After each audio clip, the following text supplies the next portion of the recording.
What was the story about yourself with Fury and Jake Paul? Or he had trouble. The coaches had problem to come to America when he was going to box. Right. And I said, I'll be his coach.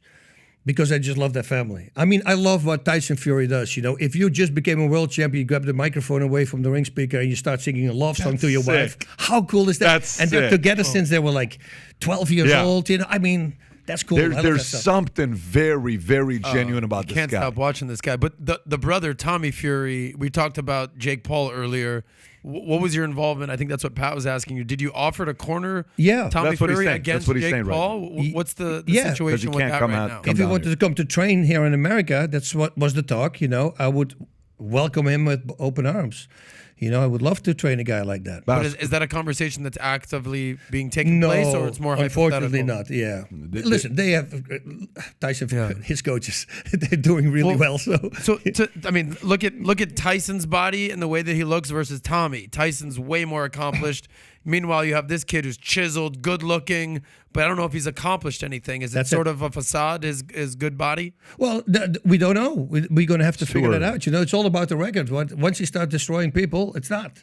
You know, you have guys looking freaking awesome in the UFC and killing everybody, but then you have guys who look really great and who would be favored, or who do you think would win with Tommy Fury versus Jake Paul if they fought today? You see, that's a hard one now because that's where we're at. Got to give the props. Question. Yeah, I got to give the props to Paul, right? Jake Paul. I mean, he really.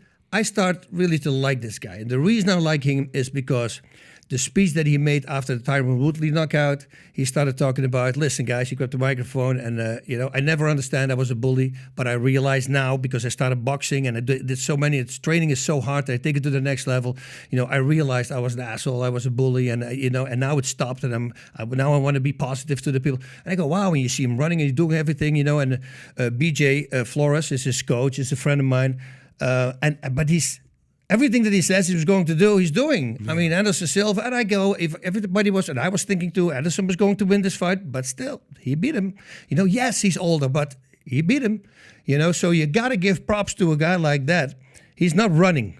Right. You know, and he wants to fight everybody. You think he would beat Fury? No, I'm saying it's a hard one to call. I've never seen Fury fight, to tell you the truth. So I just need to see that.